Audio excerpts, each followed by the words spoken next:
अंबे उदे उदे ग अंबे उदे करवीर निवासिनी महालक्ष्मी उदे ग अंबे उदे उदे ग अंबे उदे उदे ग अंबे उदे। नमस्कार, महाराष्ट्र न्यूजमध्ये आप सर्वांचं स्वागत। आज आपण चिंचवड परिसरामध्ये आहोत। या नवरात्र विशेष भागामध्ये आज आपण ज्यांना भेटणार आहोत अशा एक प्रसिद्ध उद्योजक अंजली चिंचोडे आपल्याबरोबर आहेत। आपण त्यांच्याशीच बातचीत करूया। तर ॲक्च्युली ह्या क्षेत्राकडे वळाले असं नाही म्हणता येणार, पण लग्नाच्या आधीपासून आवड होती काहीतरी करायची, स्वतःचं अस्तित्व निर्माण करायचं किंवा काहीतरी स्वतःचं ओळख असावी, आपल्या नावाने आपल्याला लोकांनी ओळखावं। तर ही आवड पहिल्यापासूनच होती। लग्नाच्या आधीसुद्धा 2 वर्ष मी एका इंडस्ट्रीमध्ये काम केलेलं आहे, जिथे मी लेदरच्या कंपनीमध्ये लेदर जॅकेट्स मॅन्युफॅक्चर व्हायचे, तिथे मी सुपरवायझिंगचं काम केलेलं आहे। त्यानंतर 2 वर्षामध्ये लग्न झालं। लग्नानंतर एक रेप्युटेड आपण म्हणता येईल गाववाल्यांच्या घरामध्ये मी आली। त्याचा सार्थ अभिमान आहे मला की मी एवढ्या मोठ्या घरामध्ये एक सून म्हणून आली। सासऱ्यांचं, मिस्टरांचं, दिरांचं वगैरे खूप नाव आहे आमच्या गावामध्ये। तर मी त्यांना पूर्णपणे न्याय देऊन माझ्या लग्नानंतरचं जे म्हणतो आपण की वेळ द्यायला पाहिजे, फॅमिलीला वेळ द्यायला पाहिजे, आपली कर्तव्य आपण पूर्ण केली पाहिजे, फॅमिलीप्रती असलेली सण समारंभ सगळ्या गोष्टी साजऱ्या करत राहिले। पण सगळं झाल्यानंतर रात्री झोपताना असं वाटायचं की फक्त एवढंच का, अजून काही आपल्याला करता येईल किंवा आपल्याला आपला जन्म अजून कशासाठी आहे, किंवा लग्नाच्या आधीपासून आपल्या डोक्यामध्ये एक होतं की काहीतरी करायचं, मग आपण ते केव्हा सुरुवात करायची। तर असं करता करता एज्युकेशन मी लग्नानंतर पूर्ण करायचं ठरवलं। मग त्यानंतर मला थोडा वेळ मिळत गेला तसं मी माझं लग्नानंतर एज्युकेशन कंप्लीट केलं, ग्रॅज्युएशन कंप्लीट केलं आर्ट्समधून। त्यानंतर छोटे मोठे क्लासेस करत राहिले, मेहंदीचे केले, एम्बॉस पेंटिंग केलं, glass painting, ceramic, dress designing केलं। पण तरीसुद्धा वाटत होतं की ह्यामध्ये मला करिअर नाही करता येणार आहे किंवा असं मिळत नव्हतं, काही साधन मिळत नव्हतं म्हणा किंवा काही मार्ग मिळत नव्हता यामध्ये। परत मॉडेलिंगची आवड आहे, तर मॉडेलिंगमध्ये डान्समध्ये सुद्धा करिअर करता येण्याची काही पॉसिबिलिटीज नाही आहेत आमच्याकडे। तर मी त्याला एक माझा छंद म्हणून जोपासला। मॉडेलिंग क्षेत्रामध्ये सुद्धा काम करत राहीन जशी संधी मिळेल तसं। आणि एका नगरपालिकेच्या क्लासेसमध्ये ब्युटीचे कोर्सेस चालतात हे कानावर आलं होतं। तर त्यामधून मी असं ठरवलं की आपण ठीक आहे, ह्यामध्ये पण आपण ट्राय करू, बघू जर ह्यामध्ये आपल्याला काय स्कोप मिळाला, जसं मागे मिळत नव्हता चान्स तर ह्यात मिळालं तर ह्यात करतायत। तर एक फक्त ओळख करून घ्यायची ह्या क्षेत्राची, म्हणून मी ॲक्च्युली ह्याच्यामध्ये भाग घेतला होता। दीड महिना ते क्लासेस झाले आणि नंतर मग घरामधून परमिशन विचारली तर मिस्टरांनी परमिशन दिली। आणि कुठेच असं मला आलं नाही की तू करू नकोस, त्यांच्याकडून मिस्टरांकडून तर होतंच, पण असं कोणाकडूनच असं आलं नाही की तू कर किंवा तू नको करू। तर मग मी त्यातून समजून घेतलं की उत्तर काय आहे, आपण काय करायचं आहे। तर मला त्याच्यामध्ये असा अंदाज आला की असं उत्तर मिळालं, न देतासुद्धा मला हे उत्तर मिळालं की तुला करायचं आहे, तुला लक्षात ठेवलं पाहिजे की तुला काय करायचं, तुला हे पण बॅलन्स करायचं आहे, ते पण करायचं आहे। उद्या तुझ्या कंप्लेंट्स पण आम्हाला या कामामुळे असं होतं आहे तसं होतं आहे, या कंप्लेंट्ससुद्धा नको आहेत। तर हे मी जाणून घेतलं आणि माझं पूर्ण 100% मी ह्या क्षेत्राला देण्याचा प्रयत्न केला। पण त्या कोर्सेसनंतर मला असं कुठेतरी जाणवलं, मी पार्लर टाकलं, एक 5-6 महिने मी पार्लर चालवलं सुद्धा, पण असं जाणवत होतं की रिस्पेक्ट नाही मिळत आहे आमच्या क्षेत्राला, कुठे खूप कमी मिळते। आणि मग असं का होतं आहे तर जरा थोडंसं आजूबाजूला बघितलं, कारण या क्षेत्रासाठी मी नवीनच होते, मला काही माहिती नव्हतं या क्षेत्राचं जास्त। मग जेव्हा मी काम करायला सुरुवात केली तेव्हा असं म्हणालं की माझं कुठेतरी एज्युकेशन कमी पडतं ह्या क्षेत्राबद्दलचं। सर्च केल्यावरती माहिती पडलं की ह्या क्षेत्रातसुद्धा शिकण्यासारखं खूप आहे। आपल्याला स्किन स्ट्रक्चर जाणून घेता येतो, टेक्स्चर टोन जाणून घेता येतो, त्यानुसार आपण स्किनची ट्रीटमेंट केली पाहिजे।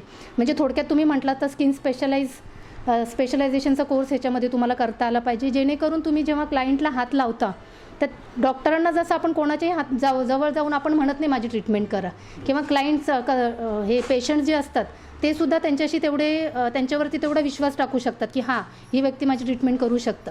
तसंच आहे आमच्या क्षेत्राचं सुद्धा की तुम्ही जर क्लायंट हँडल करताय किंवा स्टुडंट शिकवताय तर तुम्हाला त्यांना शिकवण्यासाठी किंवा त्यांना ट्रीटमेंट देण्यासाठी तुम्हाला त्याचं नॉलेज असलं पाहिजे।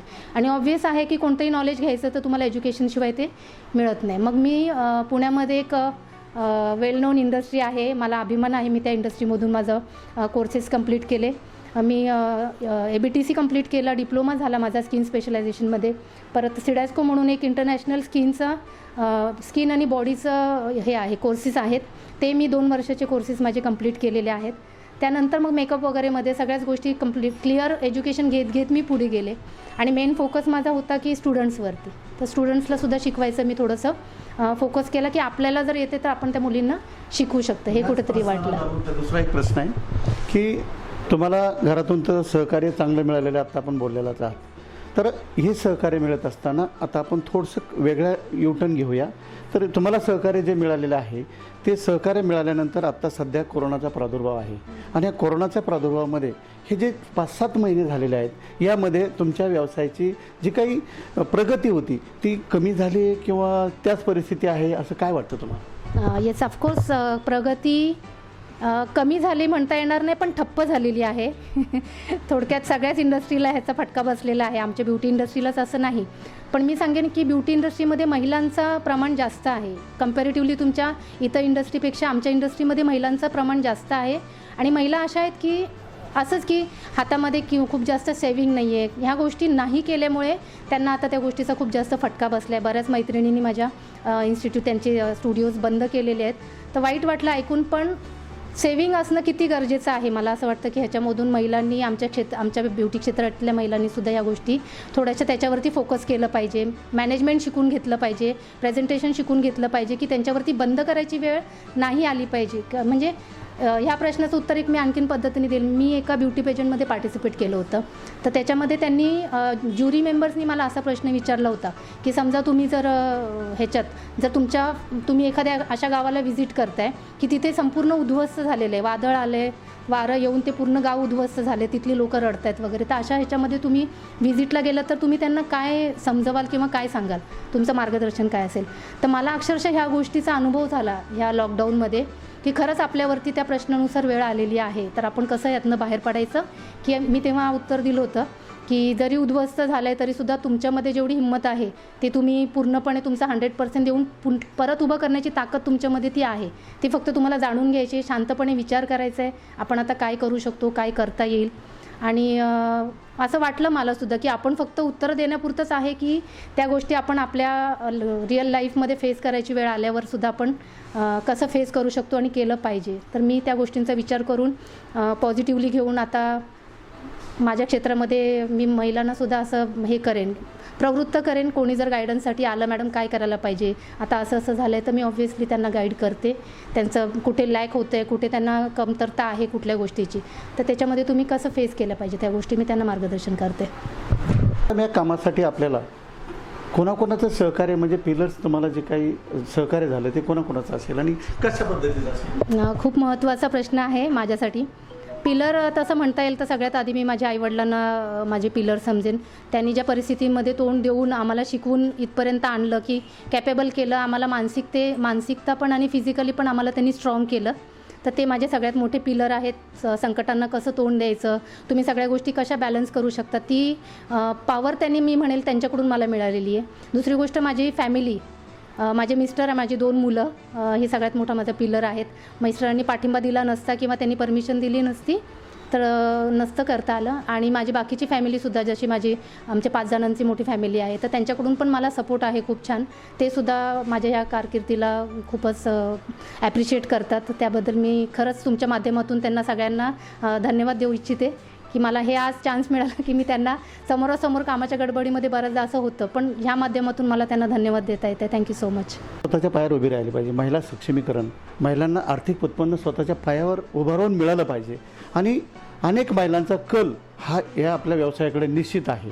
तर याविषयी महिलांना तुम्ही काय आवाहन कराल? नक्कीच महिलांनी स्वतःच्या पायावर उभं राहिलं पाहिजे. मी म्हणेन अगदीच तुमची परिस्थिती नाही आहे की मला काही काम करायची गरज नाही किंवा माझ्याकडे भरपूर ज्वेलरी आहे, माझ्याकडे पैसा आहे, पण आपण ह्या समाजाचं काहीतरी देणं लागतो. मला वाटतं तुमच्याकडे जरी असेल तरी पण तुम्ही स्वतः काहीतरी करा, ज्यामधून उत्पन्न होईल ते तुम्ही समाजसेवेसाठी वापरू शकता. त्यातनं एक वेगळा आनंद मिळतो. तर हे जरी तुम्ही दाखवू नका की मी समाजसेवा करते, पण खूप लोक असे असतात की जे दाखवतात मी समाजसेवा करते किंवा काय, पण गरज नाही आहे. मला असं वाटतं काही गोष्टी असतात जे गुप्तदान म्हणतो आपण, त्या गोष्टीसुद्धा या जगामध्ये आहेत. तर मी त्या गोष्टी फॉलो करते.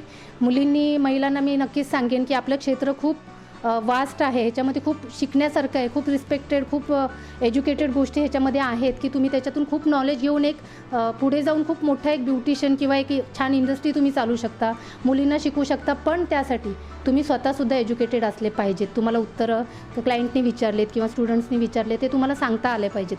तर शिकून नक्कीच कोणत्याही क्षेत्रामध्ये जा महिला, ह्या क्षेत्रात असं नाही, पण तुम्ही थोडं शिक्षणाकडे भर द्या. शिकलात की एक स्त्री शिकली की म्हणतात की ती पूर्ण घरालाच नाही तर पूर्ण देशाला चालू शकेल. तर तुम्ही एज्युकेशनला प्राधान्य देऊन मला असं वाटेल की त्यांनी पुढे गेलं पाहिजे नक्कीच. मी सगळ्या महिलांना हे सांगू इच्छिते की करिअर करायचे म्हणजे अगदी करिअरच्याच मागे धावलं पाहिजे असं नाही आहे. आपली जबाबदारी, एक महिलेची जबाबदारी हे आहे की तुम्ही कुटुंब सांभाळून करिअरकडे सुद्धा तुम्हाला लक्ष देता आलं पाहिजे. तर मी माझं करिअर असं स्टार्ट केलं की लग्नाला जवळजवळ माझ्या 17-18 वर्ष झाल्यानंतर मी माझ्या करिअरला स्टार्ट केलं आहे. तर ऑब्व्हियसली माझी मुलं योग्य दिशेने वळालेली आहेत, त्यांना त्यांच्या पायावर उभे आहेत, एज्युकेशन कंप्लीट झालं आहे.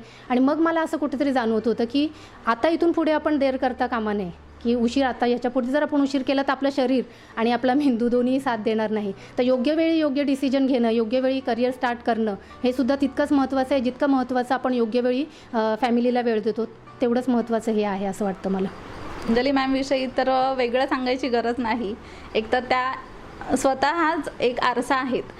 त्यांच्याबद्दल तर तुम्ही ऐकून घेतलेलंच आहे पहिल्यांदा. एक माझं आणि इथे आहेत स्टुडंट, त्यांच्या वतीनं मी ऑल ओव्हर बोलते की इथे तर यायच्या आधी आम्ही एक सामान्य व्यक्तीच होतो, परंतु इथे आल्यानंतर त्यांच्या सानिध्यात आम्हाला एक दिशा मिळाली. प्रॉपर एक व्यक्ती म्हणून कसं जगावं, कसं त्याला दिशा द्यावी, किंवा एक ब्युटिशियन म्हणून, एक माणूस म्हणून, किंवा एक स्त्री म्हणून आपण कसं वागू, कसं प्रेझेंट होऊ आणि कसं दुसऱ्यांनाही आपण प्रेरित करू, या हिशोबाने आम्हाला त्यांच्याकडून भरपूर काही शिकायला मिळालं.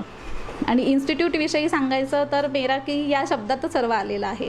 जसं की मेराकी हा एक ग्रीक वर्ड आहे, त्याचा अर्थच असा आहे की आपण जे काम करतो त्या कामामध्ये आपलं 100% देणं, म्हणजेच आपला सोल, आपलं लव आणि आपली क्रिएटिव्हिटी त्याच्यामध्ये झोकून देणे हेच आहे. आणि मॅम म्हणजेच अंजली मॅम हे त्यांच्या कामातून कोणतंही काम असू दे ते त्यांच्या कामातून ते पूर्णपणे जाणवतं. मी सर्व स्टुडंटच्या वतीने त्यांचे आभार मानते की त्यांनी आम्हाला एक व्यक्ती, एक स्टुडंट, एक स्त्री, महत्त्वाचं म्हणजे स्त्री म्हणून कसं एकरूप व्हावं हे आम्हाला शिकवलं. तर आत्ताच आपण पाहिलं हे होत्या एक प्रसिद्ध उद्योजक अंजली चिंचोडे यांनी आपलं स्वतःचं करिअर कसं घडलं, लग्नानंतरचं जीवन, मुलं, संपूर्ण असणारी प्रशस्त असणारी चिंचोडे फॅमिली या सर्वांना बरोबर घेऊन त्यांनी वेगळ्या या व्यवसायामध्ये जे काही पदार्पण केलं आणि यातून मिळणारं जे काही उत्पन्न आहे ते खरोखर आणि इतर महिलांना संदेश देणार आहे.